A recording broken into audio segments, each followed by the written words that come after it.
Acids. तो हम लोग कुछ एसिड्स का नाम बोर्ड्स पे लिखे हुए हैं और हम लोग डिस्कस करेंगे कि ये जो एसिड्स है वो कहाँ पे पाया जाता है। एक्चुअली में अगर आप देखिएगा ये जो बोर्ड पे जितना भी नाम लिखा हुआ है इसको हम ऑर्गेनिक एसिड भी कहते हैं, जो आगे हम लोग डिस्कस करेंगे, ऑर्गेनिक एसिड और मिनरल एसिड। पहले हम लोग ये समझते हैं कि ये जो बोर्ड पे जितना भी एसिड्स का नाम लिखा हुआ है वो कहाँ मिलता है। सबसे पहले हम लोग स्टार्ट करते हैं सिट्रिक एसिड। सिट्रिक एसिड जो होता है वो जितने भी सिट्रस फ्रूट्स होते हैं, सिट्रस आप सब जानते होंगे, खाते हुए होंगे, और हम लोग कहते हैं रसीले फ्रूट्स, जो रसों से भरा हुआ है, जिसके अंदर बहुत ज़्यादा रस हो, उसको हम लोग सिट्रस फ्रूट्स कहते हैं। अब आप अपने दिमाग पर थोड़ा सा जोर डालिएगा तो आप आराम से बता सकते हो कि कौन सा ऐसा फ्रूट्स है जो काफ़ी रसीला होता है, जिसके अंदर रस भरा हुआ रहता है और ज़्यादातर हम लोग उसके जूस पीते हैं। आप बाहर निकलते हैं, जूस के दुकान पर जाते हैं तो ज़्यादातर जो जूस मिलता है वो किस चीज़ का मिलता है? वो ऑरेंज का मिलता है, पाइन एप्पल्स का मिलता है, पॉमीग्रेनेट्स का मिलता है, लेमन जूस भी हम लोग पी लेते हैं। ये सब जो इतने भी होते हैं वो रसीले फ्रूट्स होते हैं, वो सिट्रस फ्रूट्स है, और उसके अंदर में जो एसिड मिलता है वो सिट्रिक एसिड कहलाता है। नाम ही में एसिड लगा हुआ तो आप जानते हैं कि टेस्ट में वो खट्टा होगा। तो इसका मतलब ये हुआ कि ये जो सिट्रिक एसिड है वो कहाँ पे पाया जाएगा? तो जितना भी सिट्रस फ्रूट्स है, हम लोग यहाँ पे लिख देते हैं ऐसे, सिट्रस फ्रूट्स। एग्जाम्पल क्या हुआ? तो आप एग्जाम्पल बोलिए। सबसे पहले ऑरेंज, उसके बाद लेमन, या अच्छा लेमन ही लिख देते हैं, पाइन एप्पल, और ग्रेप्स, ग्रेप्स में होता है ना, और टोमेटो, और पॉमीग्रेनेट्स,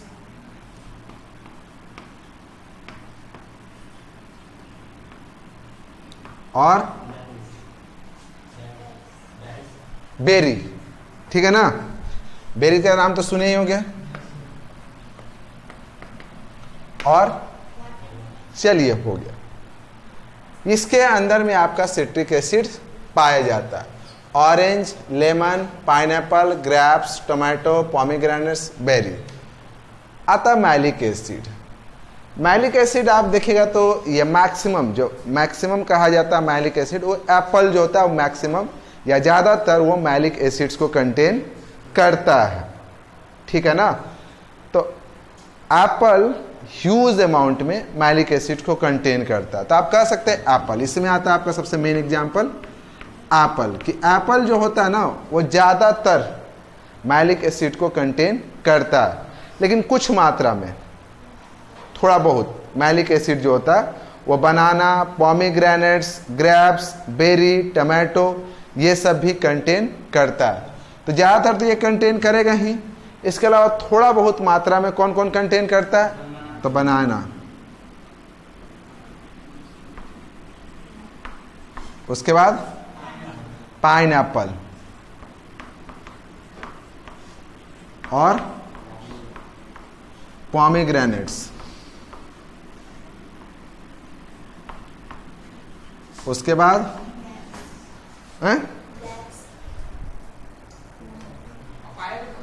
ग्रेप्स, और चलिए हो गया। यहां समझ में आ गया ना? टोमेटो भी लिख सकते हो। तो ये कुछ मात्रा में, मतलब एप्पल जो होता है वो ज़्यादातर कंटेन करता है, और कुछ मात्रा में बनाना, पाइनएप्पल, पॉमीग्रेनेट्स, ग्रेप्स, टोमेटो, ये मैलिक एसिड्स को कंटेन करता है। उसके बाद आपका ऑक्जेलिक एसिड। ऑक्जेलिक एसिड जो जितने भी ग्रीन लीफी वेजिटेबल है, ग्रीन लीफी वेजिटेबल आप जानते हो कि आपको डॉक्टर भी सलाह देता है कि आपको हरे पत्तेदार सब्जी खाना चाहिए। तो जितना भी हरे पत्तेदार सब्जी होता है, हरे पत्तेदार सब्जी में आप जानते ही होंगे कि आपके घर में आता होगा वो साग किस चीज़ का, पालक का, पालक, बंधा गोभी, ये सब जो होता है ना ऑक्जेलिक एसिड को कंटेन करते हैं। तो ऑक्जेलिक एसिड बेसिकली, अच्छा इसके अलावा ये बीट्स, बीट्स आप जानते हो कि बीट्स चुकंदर, तो उसके अंदर में भी आपका ऑक्जेलिक एसिड पाया जाता है। तो ये आपको पाया जाएगा green leafy vegetable, green leafy vegetable, और इसके अलावा किस चीज में पाया जाएगा, बीट्स में। क्लियर? तो ये आपका ऑक्जेलिक एसिड हो गया। उसके आता है आपका एस्कॉर्बिक एसिड। यहां पे देखिएगा एस्कॉर्बिक एसिड लिखा हुआ। एस्कॉर्बिक एसिड को जो अदर नेम है, जो दूसरे नाम से हम लोग जानते हैं, विटामिन सी से भी जानते हैं। तो एस्कॉर्बिक एसिड को हम विटामिन सी भी कह सकते हैं। अब इसके लिए आपको एक्स्ट्रा पढ़ने की जरूरत नहीं है, ये दो चीज में पाया जाता है। ये जितना सिट्रस फ्रूट्स है उसमें भी विटामिन सी होता है, और जितना ग्रीन लीफी वेजिटेबल होता है उसमें भी आपका विटामिन सी होता है। तो ये कहाँ पाया जाएगा, तो आप जितना भी सिट्रस फ्रूट्स लिखे हैं, अब सिट्रस फ्रूट जितना लिखे हैं उस सबको फिर से यहाँ पर लिख दीजिए। तो आपका हो गया, इसमें आपको लिखिएगा सिट्रस फ्रूट्स, और फिर ग्रीन लीफी वेजिटेबल। इसके अंदर में आपको क्या मिलेगा, एस्कॉर्बिक एसिड। एस्कॉर्बिक एसिड का अदर नेम क्या है, विटामिन सी। इसको आप विटामिन सी भी कह सकते हो। उसके आता है आपका टार्टेरिक एसिड। टार्टेरिक एसिड ज्यादातर आपका टैमरिंड्स में पाया जाता है। टैमरिंड्स आप जानते हो इमली, इमली के अंदर में ये टार्टेरिक एसिड पाया जाता है ज्यादा, मैक्सिमम। तो इमली जो होता है मैक्सिमम अमाउंट में टार्टेरिक एसिड को कंटेन करता है। इसके अलावा कुछ जो और सब्सटेंस है जो थोड़ा बहुत मात्रा में टार्टेरिक एसिड को कंटेन करते हैं, उनका एग्जाम्पल आता है आपका जैसे ग्रेप्स, एप्पल, एप्रिकॉट्स, बनाना। तो इसमें आपका कौन कौन सा आ गया, इसमें आ गया आपका टैमरिंड, टैमरिंड, बनाना, एप्पल, समझे, ये हो गया एप्पल। उसके बाद आपका हो गया एप्रिकॉट्स। ये जो होते हैं ये आपको टार्टेरिक एसिड्स को कंटेन करते हैं। अब उसके बाद आता है formic acid. Formic acid actually में एक लैटिन वर्ड होता है, फॉर्मिका, ये एक लैटिन वर्ड होता है, फॉर, ये ठीक है ना। तो ये एक लैटिन वर्ड है फॉर्मिका, और फॉर्मिका लैटिन नेम होता है ना, ये एंट का नाम होता है। एंट को लैटिन में फॉर्मिका कहा जाता है। तो जो एंट का स्टिंग होता है उसके अंदर में जो एसिड पाया जाता है उस एसिड का नाम होता है फॉर्मिक एसिड। तो फॉर्मिक इसी फॉर्मिका वर्ड से बना हुआ है। तो फॉर्मिका मतलब एंट, एंट के अंदर में पाए जाने वाला एसिड का ही नाम होता है फॉर्मिक एसिड। तो एंट काटता है तो आपको जलन होता है, जलन आप कहिए, उसको आप दूसरी भाषा में एसिड बर्न कहिए। तो एक्चुअली क्या होता है कि जो एंट का स्टिंग होता है उसमें आपको फॉर्मिक एसिड होता है, वो काटते समय वो एसिड को आपके बॉडी के अंदर इंजेक्ट कर देता है, इसीलिए आपको पेन होता है। ठीक है, तो अब आपको ये भी समझ में आ गया कि फॉर्मिक एसिड का नाम फॉर्मिक एसिड ही क्यों है। तो ये एक्चुअली में फॉर्मिका वर्ड से बना हुआ है जिसका मतलब होता है एंट। लैक्टिक एसिड, लैक्टिक एसिड के बारे में आप जानते हो, कभी कभी आप सुने हो ना कि कोई क्रिकेटर है, क्रिकेट खेल रहा, और क्रिकेट खेलते खेलते अचानक से उसको क्रैम्प आ जाता है। तो हम लोग बात कर रहे थे about lactic acid. Lactic acid पे ही हम लोग रुके थे। लैक्टिक एसिड, तो हम बात कर रहे थे कि बहुत सारे आप प्लेयर्स को देखो, क्रिकेट में आप देखिएगा कि क्रिकेटर जो है क्रिकेट खेलते रहता है, खेलते खेलते अचानक से आप वर्ड सुनते होंगे कि क्रैम्प आ गया उसको, और उसको हिंदी जो कमेंटेटर होता है ना वो बोलता है ना उसकी मांसपेशियों में खिंचाव आ गया। बचपन में हम बहुत बार जब क्रिकेट देखते थे और ख़ासकर जब हमारा फेवरेट प्लेयर क्रिकेट खेलता था, जैसे खासकर सचिन तेंदुलकर, सौरव गांगुली, बड़ा प्लेयर। और जब एक अच्छा खासा रन बनाने के बाद जब उसके बॉडी में क्रैम्प आता था ना, तो सुन बहुत बुरा लगता था। इतना अच्छा खेल रहा था, क्रैम्प आ गया, अब वो नहीं खेल पाएगा, मूड ऑफ हो जाता था। अभी बहुत सारा, जैसे कि रोहित शर्मा, देखो कभी कभी खेलते खेलते जब बहुत अच्छा खासा रन बना लेता है ना, तो अचानक से उसको क्रैम्प आ जाएगा और आउट हुए बिना वो वापस पेवेलियन चल जाता। फिर सोचते थे कि साला हम लोग भी क्रिकेट खेलते हैं गांधी मैदान में, आज तक हम लोगों को तो कभी क्रैम्प नहीं आया, उन लोगों को क्रैम्प कैसे आ जाता है, ये होता क्या है? अब जाके समझ में आया कि क्रैम्प होता क्या। एक्चुअली में क्या होता है कि आप सभी जानते होगा ना कि हम लोग को कोई भी काम करना है, किसी वर्क को करने के लिए हम लोग को चाहिए एनर्जी। हमारे शरीर के अंदर में ग्लूकोज, जो हम लोग फूड खाते हैं, वो बॉडी के अंदर जाता है, डाइजेस्ट होता है, और डाइजेस्ट होने के बाद ग्लूकोज के फॉर्म में रहता है। ये जो ग्लूकोज होता है ऑक्सीजन के प्रेजेंस में ब्रेक होता है, और ब्रेक होने के बाद वो हमें एनर्जी देता है। इतना क्लियर था। कभी कभी क्या होता है कि आपको जितना ज़्यादा एनर्जी चाहिए उतना ज़्यादा मात्रा में आपको ऑक्सीजन भी चाहिए, जितना ज़्यादा। तो इसीलिए देखते हो कि जब आप दौड़ते हैं तो उस केस में आपको ज़्यादा एनर्जी चाहिए। तो आप देखिएगा ना कि आपका ब्रेथिंग रेट फास्ट हो जाता है, तेज़ी से आप सांस लेते हैं। तेज़ी से सांस इसलिए लेते हैं क्योंकि आप तेज़ी से शरीर के अंदर ऑक्सीजन जाएगा और फिर वो ग्लूकोज से कंबाइंड होगा और आपको एनर्जी देगा। या आपके पास सामने से मान लो किसी से लड़ाई हो जाता है, फाइट होने वाला है अब थोड़ा देर में, तो आप देखिएगा अपने आप आपकी जो ब्रेथिंग रेट ऑफ ब्रेथिंग है वो तेज़ी से बढ़ने लगता है, क्योंकि आपका शरीर जो है उसको ज़्यादा एनर्जी की ज़रूरत है। और वो कहाँ से पूरा होता है? तो वो ऑक्सीजन से पूरा होता है। तो ऑक्सीजन अंदर जाता है और फिर वो ग्लूकोज से कंबाइंड होकर आपको एनर्जी देता है। तो आप कभी भी देखिएगा तो आपको जब कभी भी एनर्जी की ज़रूरत होगा तो वो पूरा कैसे होगा? तो वो ऑक्सीजन के सप्लाई से ही पूरा होगा। कभी कभी ऐसा होता है कि आपको एनर्जी की ज़रूरत तो था, बहुत ज़्यादा मात्रा में था, लेकिन जितना मात्रा में ऑक्सीजन की ज़रूरत था उतनी मात्रा में या उतना अमाउंट में आपको ऑक्सीजन नहीं मिला। उस केस में क्या होता है कि जो हमारा बॉडी या जो हमारा सेल होता है, सेल के अंदर आप जानते हैं कि एनर्जी का फॉर्मेशन माइटोकॉन्ड्रिया के अंदर होता है, वो सब बात की चीज़ है। तो उस वहाँ पे क्या होता है ना कि जिस पोजीशन पे एनर्जी का फॉर्मेशन हो रहा, अगर वहाँ ऑक्सीजन कम हो गया तो उस केस में वो क्या करता है कि in the absence of oxygen वो एनर्जी का फॉर्मेशन करता है। उसको हम लोग एनारोबिक रिस्पिरेशन भी कहते हैं, आप पढ़िएगा आगे चल के बायो में। एरोबिक जहाँ पर ऑक्सीजन के प्रेजेंस में एनर्जी का फॉर्मेशन होता है, और जब कभी भी in the absence of oxygen energy का फॉर्मेशन होगा तो उसको एनारोबिक रिस्पिरेशन करते हैं।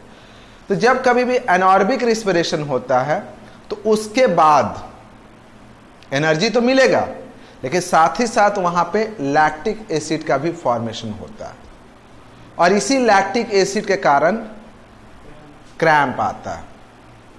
कोई भी खिलाड़ी हो उसको क्रैम्प आ जाता है, और कितना ज़्यादा पेन होता है वो आप देखे हुए, क्रिकेट देखे हुए तो आप समझ सकते हो कितना ज़्यादा उसको पेन होता है कि शायद वो फिर आगे कंटिन्यू खेल नहीं पाता और फिर वापस चला जाता है।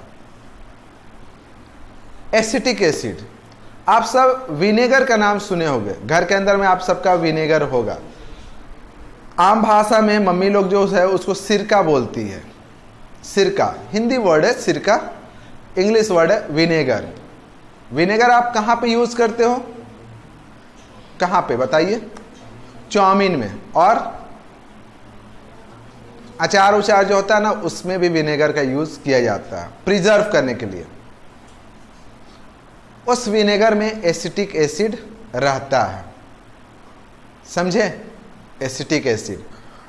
अब हम लोग बात करते हैं कि हम लोग ये इतना सारा एसिड के बारे में डिस्कस किए, कहाँ पे होता है ये भी डिस्कस कर लिए।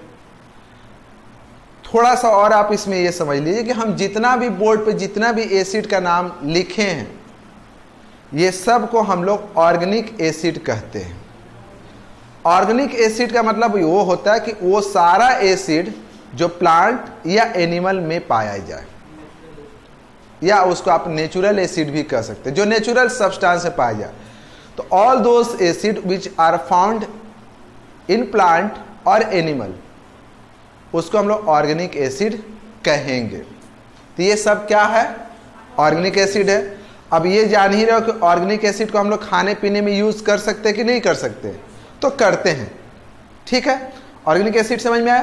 तो अब हम यहां से जब थोड़ा सा आगे बढ़ेंगे तो फिर एसिड को हम दो पार्ट में रखेंगे, ऑर्गेनिक एसिड या आप उसको नेचुरल एसिड भी कहिए, और दूसरा होता है इनऑर्गेनिक एसिड या आप उसको मिनरल एसिड भी कह सकते हो। ठीक है, तो हम लोग इसको पहले इरेज कर लेते हैं। यहां तक समझ में आ गया? किसी को डाउट है? चलिए, इसके अलावा आप क्या कीजिएगा कि आपके घर पे जितना भी फ्रूट्स या वेजिटेबल आता है, ठीक है ना, आप उसका एक लिस्ट तैयार कीजिएगा। और लिस्ट तैयार करने के बाद उसमें कौन कौन सा, जैसे बताया ना आपको कि जैसे ग्रेप्स होता है, तो ग्रेप्स में ये नहीं कि सिर्फ सिट्रिक एसिड ही पाया जाता है, उसके अलावा उसमें मैलिक एसिड पाया जाता है। तो आप क्या कीजिएगा कि एक लिस्ट तैयार कर लीजिए, आप जो भी फ्रूट्स या वेजिटेबल खाते हो, और फिर उसके आगे में नेम लिखिएगा कि उसके अंदर में कौन सा एसिड मिलता है। या आप वेजिटेबल का लिस्ट बनाइए और उसमें लिखिए कौन सा एसिड मिलता है, आप ही को बेनिफिट होगा।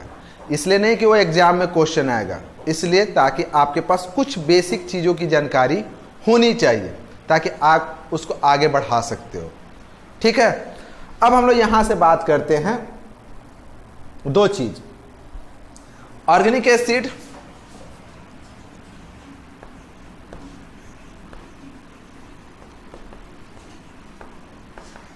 और दूसरा इनऑर्गेनिक एसिड।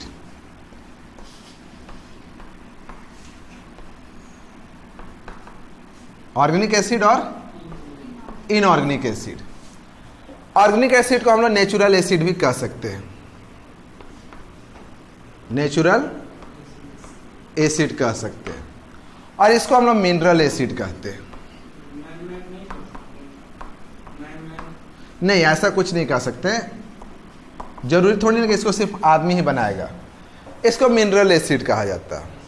ठीक है, ऑर्गेनिक एसिड तो आपको दिखाएं ही कि कितना सारा है, और आपको इनऑर्गेनिक एसिड में बहुत सारा एग्जाम्पल आएगा। जैसे कि आप जब अभी तक फिलहाल अभी तक देखोगे जो क्लास 10 अभी आप पढ़ रहे हो एसिड बेस एंड सॉल्ट, तो अभी तक आप जितने भी एसिड का नाम सुने होंगे या जिसका फार्मूला आप लिखते होगे क्लास टेस्ट में, वो सब का सब मिनरल एसिड था।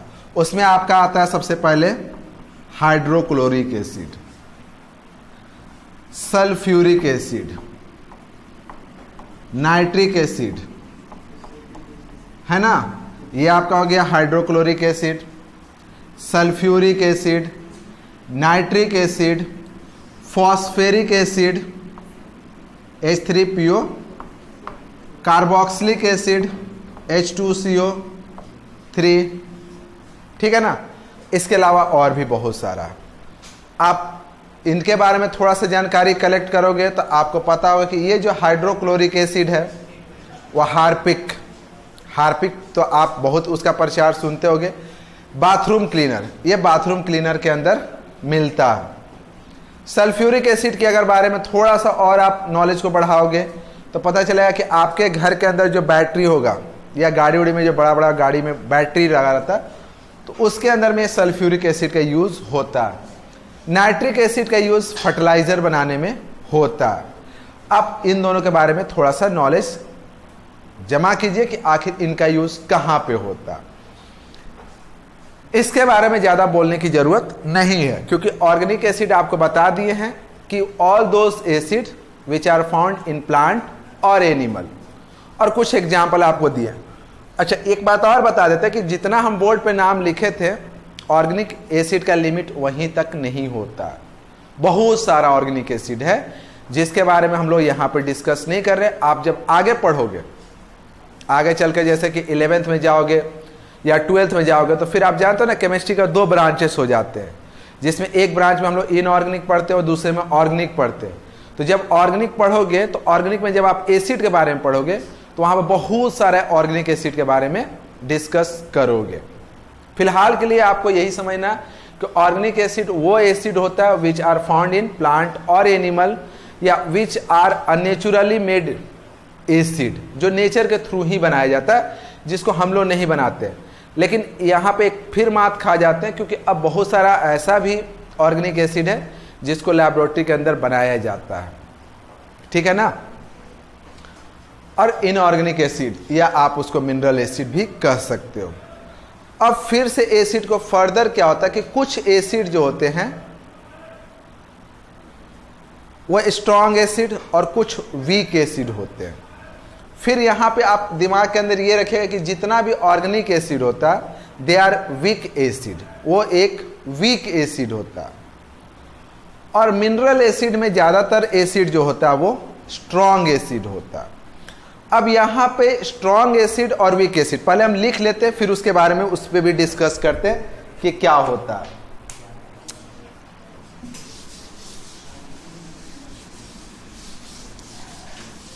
आप कॉपी पे इन सबको नोट्स करोगे और अच्छे से लिखोगे अपनी भाषा में। जितना मेरा बात सुन लेते हो तो ठीक है, उसके अलावा भी आप थोड़ा बहुत आसपास के सराउंडिंग से नॉलेज को गैदर्ड करोगे और फिर आप उसको मेंशन करोगे, ठीक है ना। तो हम यहाँ पर बात कर रहे थे स्ट्रॉन्ग एसिड और वीक, तो इधर ही लिख देते हैं वीक एसिड, क्योंकि इधर लिखे थे क्या ऑर्गेनिक एसिड, वीक एसिड। और दूसरा होता है आपका strong acid, strong acid.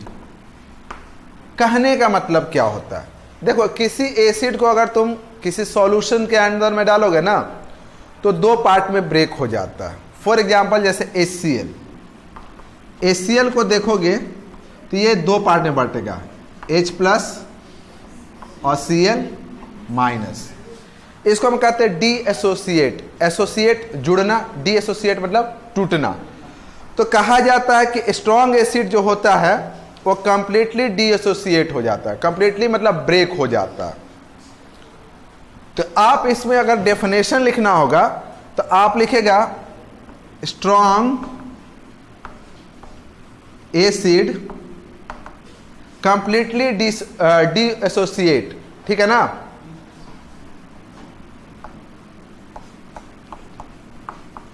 Completely D associate,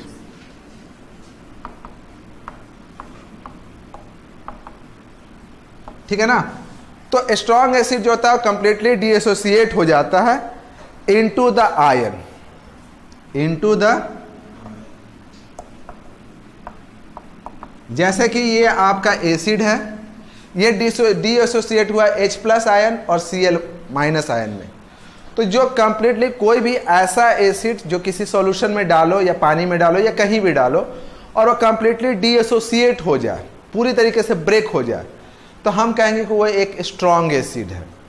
और जो पार्शियली डी एसोसिएट हो, पार्शियली मतलब कुछ मात्रा उसका ब्रेक हो और कुछ ब्रेक नहीं हो, तो जो पार्शियली डी एसोसिएट होगा हम उसको वीक एसिड कहेंगे। टोटल 7 स्ट्रॉन्ग एसिड होता है अभी तक, टोटल 7 ही ऐसा एसिड है जो कंप्लीटली डी एसोसिएट होता है इनटू देयर आयन। अब वो 7 का नाम क्या है, तो सबसे पहले तो आपको स्ट्रॉन्ग एसिड का कुछ तो एग्जाम्पल दिए थे। इसमें एक आता है आपका HCl, hydrochloric acid, H2SO4 sulphuric acid, ठीक है ना, HNO3, ठीक है ना, nitric acid, HBr hydrobromic acid, इसको क्या कहते हैं हाइड्रोब्रोमिक, लिख दें हाइड्रोब्रोमिक एसिड, इसको कहते हैं हाइड्रोब्रोमिक एसिड। फिर आता है आपका HI, ये आयोडीन है, I फॉर आयोडीन होता है, इसको कहते हैं हाइड्रो आयोडो एसिड, ठीक है ना।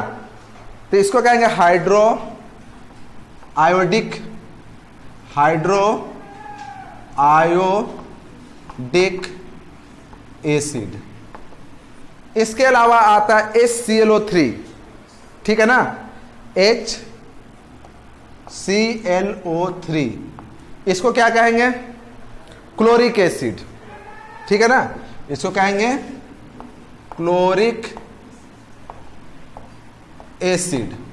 और एक लास्ट आता है 7, वो होता है HClO4, ठीक है ना, HClO4 पर क्लोरिक एसिड, इसको कहेंगे हम लोग पर क्लोरिक एसिड। तो टोटल 7 आपका स्ट्रॉन्ग एसिड है।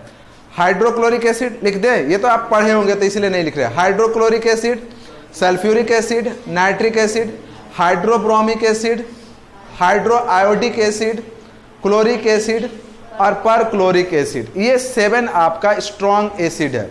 स्ट्रॉन्ग एसिड कहने का सेंस ये हुआ कि इसको अगर आप किसी सॉल्यूशन में मिलाओगे तो एक कंप्लीटली डीएसोसिएट हो जाएगा। उसके अलावा अगर आप इसमें आएगा तो फॉस्फेरिक एसिड हो गया या आपका कार्बोक्सिलिक एसिड हो गया, ये 2 मिनरल एसिड में आप आइए। और जितने भी ऑर्गेनिक एसिड हैं दे आर वीक एसिड, मतलब वो पार्शियली डीएसोसिएट होता है, ठीक है। जो स्ट्रॉन्ग एसिड होता है उसकी थोड़ी बहुत मात्रा भी आप खाने में ले लिए तो वो आपका बहुत सारा जो पार्ट्स है, बॉडी पार्ट्स, उसको डैमेज कर सकता है। तो आप इसको थोड़ा बहुत भी खाने का नहीं सोच सकते, थोड़ा बहुत मतलब। वीक एसिड में आपका जो ऑर्गेनिक एसिड होता है तो खाने पीने की चीजों में होता ही है, ठीक है। कुछ दिन पहले न्यूज में आता था, मतलब आया भी था कि आप सुने होंगे कि जो गोलगप्पे का दुकानदार होता है वो ज़्यादा खट्टा करने के लिए, पानी को ज़्यादा खट्टा करने के लिए उसमें हाइड्रोक्लोरिक एसिड मिला देता है। सोचिए कि वो एक स्ट्रॉन्ग एसिड है, वो आपके बॉडी के अंदर जाएगा तो क्या करेगा। ऐसे आपको उतना परेशान होने की जरूरत नहीं है। हाइड्रोक्लोरिक एसिड जो होता है ना, ऐसे भी हमारे पेट के स्टोमक में होता है। ये हमारे स्टोमक के वाल से रिलीज होता है और ये जो हमारा फूड के अंदर में जो जर्म्स होता है उसको मारता है, उसको ब्रेक करता है। तो ये रहता है, ये एक्चुअली में हमारे स्टोमक के अंदर थोड़ा बहुत मात्रा में रिलीज होते रहता है। लेकिन ऐसे आप मान के चलिए कि स्ट्रॉन्ग एसिड को हम लोग खाने पीने में तो सोच भी नहीं सकते, ठीक है। और ये काफ़ी ज़्यादा हार्मफुल होता है, एक्सेस हार्मफुल होता है। वीक एसिड हो गया। अब जितना भी स्ट्रॉन्ग एसिड है, अगर ये प्योर फॉर्म में रहा और प्योर फॉर्म में किसी के शरीर के किसी बॉडी पार्ट पे डाल दिए तो उसको कंप्लीटली डैमेज कर देगा। या इवन अगर ये प्योर फॉर्म में रहा, प्योर मतलब 100%, इसके अंदर कुछ नहीं मिला हुआ रहा, और आप उसको लैब के अंदर रखे हुए हैं और गलती से भी अगर कहीं पड़ गया तो काफ़ी ज़्यादा डैमेज कर सकता है। तो इसका स्ट्रेंथ को कम करने के लिए क्या किया जाता है कि इसको सॉल्यूशन बना के रखा जाता है। सॉल्यूशन बना के रखा जाता है मतलब कि इसको वाटर के साथ मिला के रखा जाता है या किसी दूसरे लिक्विड सब्सटेंस के साथ मिला के रखा जाता है, ज़्यादातर पानी के साथ मिला के रखा जाता है। वहीं से 2 फॉर्म और हो जाता है एसिड का। अब एक कहलाएगा डाइल्यूट एसिड और एक कहलाएगा कंसंट्रेटेड एसिड। बोले ना कि ये प्योर मतलब कि जो स्ट्रॉन्ग एसिड होता है इसको आप प्योर फॉर्म में नहीं रख सकते हो। रखोगे कहीं पे कुछ गलती से छीटा उटा पड़ गया, गिर उड़ गया, तो फिर आप जान ही रहोगे कितना डैमेज कर सकता है। तो हम इसको क्या करेंगे कि इसका स्ट्रेंथ को थोड़ा कम करने के लिए इसको क्या करेंगे कि वाटर के साथ मिला के रखेंगे। तो वहां से फिर एसिड 2 पार्ट में हो जाएगा, कंसंट्रेटेड और डाइल्यूट। तो अब हम लोग बात करते हैं कंसंट्रेटेड एसिड और डाइल्यूट एसिड। होता क्या है, देखो एक्चुअली में क्या होता है ना कि अगर आप एसिड को वाटर के साथ मिलाओ, यहां पर 2 चीज है, एसिड है और वाटर है। अब यहां पे हो सकता है कि आप एसिड ज्यादा लिए वाटर कम लिए, मिलाते समय तो ये हो सकता है ना कि कम पानी लिए एसिड ज्यादा लिए। दूसरा सिचुएशन क्या हो सकता है, वाटर ज्यादा लिए और एसिड 2 अलग हुआ, तो यहीं से टाइप अलग अलग हो जाता है। जो कंसंट्रेटेड एसिड होता है, कंसंट्रेटेड,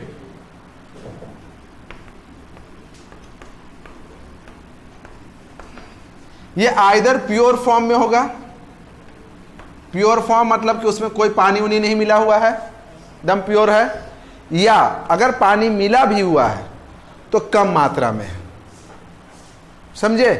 कंसंट्रेटेड एसिड का मतलब हुआ कि या तो ये प्योर फॉर्म में रहेगा, या उसके अंदर अगर आप वाटर या कोई सॉल्यूशन मिलाए हुए हो तो थोड़ा कम मात्रा में है, मतलब कि इसमें एसिड का अमाउंट ज्यादा है, the concentration of acid is higher, तो उसको हम लोग कहेंगे कंसंट्रेटेड एसिड। और दूसरा होता है डाइल्यूट। तो डाइल्यूट एसिड क्या होगा? तो डाइल्यूट एसिड में वाटर का कंसंट्रेशन ज्यादा होता है, एसिड का कंसंट्रेशन कम होता है, तो उसको हम लोग डाइल्यूट एसिड कहते हैं। आपको या इन्वर्टर जो होता है, इन्वर्टर होता है या बैटरी जो होता है, तो बैटरी के अंदर में जो एसिड होता है वो डाइल्यूट एसिड होता है। डाइल्यूट एसिड, और वो भी जानते हो उसका रेशियो होता है 10:1। आप पढ़िएगा कहीं पे, मतलब कि उसमें 10 पार्ट वाटर होता है और सिर्फ 1 पार्ट एसिड होता है। मतलब कि 10 लीटर अगर पानी है तो 1 लीटर सिर्फ उसमें एसिड होता है। तो ये इसको हम लोग कहते हैं डाइल्यूट एसिड, जिसमें concentration of acid is lower. तो जहां पे किसी भी सॉल्यूशन के अंदर एसिड का कंसंट्रेशन कम होगा उसको हम डाइल्यूट एसिड कहेंगे। और कोई भी ऐसा सॉल्यूशन जिसमें एसिड का कंसंट्रेशन ज्यादा होगा उसको हम कंसंट्रेटेड एसिड कहेंगे, या जो प्योर फॉर्म में होगा उसको कंसंट्रेटेड एसिड कहेंगे। अब आपको एक चीज पहले ही ऑलरेडी बता चुके कि ये डाइल्यूट एसिड बनाने का मतलब क्या है। तो ये पूरे बताया ना कि सल्फ्यूरिक एसिड ये प्योर फॉर्म में काफी ज्यादा हार्मफुल होता है, काफी ज्यादा डेंजरस होता है, तो इसीलिए इसको हम लोग डाइल्यूट फॉर्म में रखते हैं। ठीक है। अब यहां पे एक सवाल ये आता है कि चलिए ठीक है, एसिड तो है, उसको हम डाइल्यूट एसिड बना देंगे, तो उसके लिए आपको करना क्या है कि एसिड को वाटर में मिलाना है। एसिड को क्या करना है? वाटर में मिलाना है, या वाटर को एसिड में मिलाना है। समझ में आ रही है बात? तो आप दोनों काम तो कर सकते हो कि एसिड को वाटर में मिला सकते हो या वाटर को भी एसिड में मिला सकते हो। आप क्या करोगे? एसिड को वाटर में मिलाएंगे। अच्छा, वाटर को एसिड में क्यों नहीं मिलाएंगे? तो हम उसके पीछे क्या रीजन होता है कि देखिए, जब कभी भी स्ट्रॉन्ग एसिड को आप पानी के अंदर डालते हैं तो आप जानते हैं कि उसका जो आयन होता है वो डीएसोसिएट होता है, ब्रेक होता है, और उस कंडीशन में एक्सेस मात्रा में हीट जनरेट होता है। ठीक, ये समझ में आया कि अगर आप स्ट्रॉन्ग एसिड है उसको वाटर में डालें तो उसका आयन डीएसोसिएट होगा और ह्यूज अमाउंट में वहां पे हीट जनरेट होगा। अब आप सोचिए कि ऐसे ले लेते हैं कि ये मान लिए सबसे पहले यहां पे एसिड रखें, ये क्या है? एसिड, और ऊपर से आप डाल रहे हैं पहले पानी, ठीक है ना, H2O। ये वाटर इसके अंदर आया, जितना भी वाटर के संपर्क में जो भी एसिड वाटर के कांटेक्ट में आएगा वो डीएसोसिएट होगा, और डीएसोसिएट होगा तो ह्यूज अमाउंट में एसिड मतलब हीट को जनरेट करेगा। अब मान लिया कि यहाँ पे इस पोर्शन में हीट जनरेट हुआ। अब ये जो हीट जनरेट हुआ वो सब तो एसिड के ऊपर में ही हुआ, नीचे में तो एसिड है। एसिड जो होता है they are not a good absorber of heat, वो हीट का गुड एब्जॉर्बर नहीं होता, और उससे क्या होता है कि वो एक्सप्लॉइट कर जाता है, फट जाता है। फटेगा, यहाँ पर विस्फोट होगा, और विस्फोट होगा तो जो नीचे का एसिड है वो फट करके क्या होगा, उसका छींटा पड़ेगा ना, फटेगा। ये मान लो जिस जार में रखा हुआ वहाँ पे हीट जनरेट हुआ, ये हीट को ये जो नीचे वाला एसिड था वो एब्जॉर्ब नहीं कर पाया, फट गया। फट गया तो ये सोचो कि यहाँ से पूरा छींटा, जैसे यहीं पर रूम है, ये बॉटल का पानी मतलब बॉटल जो था फट गया तो छींटा तो पूरे रूम में पड़ेगा, और आप तो यहीं पर ना पानी गिरा रहे थे, ऊपर से फट गया तो इसका एसिड आपके शरीर पर पड़ेगा। अब नीचे में जो एसिड है वो कैसा एसिड है? स्ट्रॉन्ग एसिड और प्योर एसिड है। अगर इसकी 2-4 बूंदे भी आपके शरीर पर पड़ गया तो आप समझ लीजिए क्या हो सकता है। इसमें बहुत ज्यादा रिस्क है, इसीलिए हम लोग क्या करते हैं कि एसिड में वाटर को नहीं मिलाते हैं। अब दूसरा काम करते हैं कि अब क्या करते हैं कि यहां पे हम लेते हैं वाटर। पहले से क्या है यहां पे वाटर, ऊपर से क्या डालें एसिड। जैसी एसिड डालोगे, मान लीजिए कि ये पोर्शन यहां पे, ये वाला पोर्शन था, यहां पर वाटर और एसिड आपस में रिएक्ट किया और एसिड जो था उसका जो आयन था डिसोसिएट हुआ, हीट भी जनरेट हुआ। लेकिन आप जानते हो कि जो ऊपर में हीट जनरेट हुआ उसके नीचे में क्या है, वाटर है।